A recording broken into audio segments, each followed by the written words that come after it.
ఇక రూప మనసులో అంటే శ్వేతకు పిజ్జా ఇచ్చి తనకు నాకు గొడవ పడితే డిజైన్స్ చేయడం లేట్ అవుతుంది.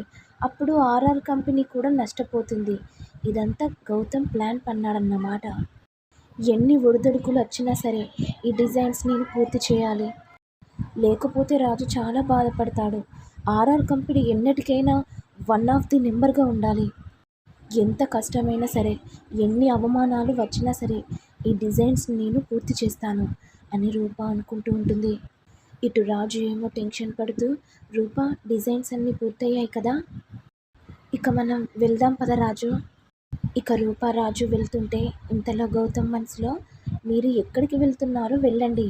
రూప, నువ్వు చేసిన డిజైన్స్ నా దగ్గరే ఉన్నాయి. వాటిని కాల్చివేస్తే మరి అక్కడ కంపెనీ వాళ్ళకు ఏ డిజైన్స్ చూపెడతారు? అయ్యో, ఆర్ఆర్ కంపెనీ అనేది వన్ ఆఫ్ ది నెంబర్గా ఉండేది. ఇప్పుడు ఎలా అవుతుందో ఏమో. పాపం రాజు రూపలు నైట్ అంతా కష్టపడి డిజైన్స్ని తయారు చేశారు, క్రియేట్ కూడా చేశారు. వాటిని నేను నాశనం చేస్తున్నాను. ఇదిలా ఉండగా రాజు ఏమో రఘుకి ఫోన్ చేసి, హలో రఘు, డిజైన్స్ని తీసుకునిరా.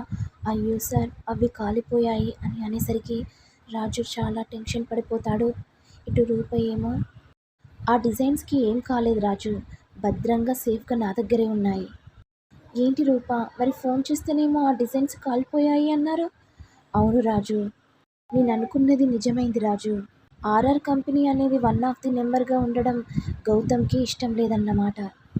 ఎందుకంటే నేను అక్కడ 2 డిజైన్స్ పెట్టాను. గౌతమ్ ఒక డిజైన్ తీసుకున్నాడు.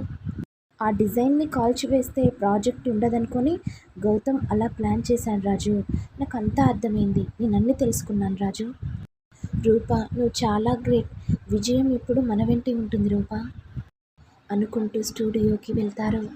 ఇక స్టూడియోకి వెళ్ళిన తర్వాత ముగ్గురు కంపెనీలో ఆర్ఆర్ కంపెనీ అనేది వన్ ఆఫ్ ది నెంబర్గా ఉండడం మరియు రూప చేసిన డిజైన్స్ కూడా నెంబర్ 1గా ఉండడంతో అందరూ చాలా సంతోషపడిపోతారు. రూప చేసిన డిజైన్స్ నెంబర్ 1 స్థానంలో ఉండేసరికి రేణుక అసూయపడిపోతుంది.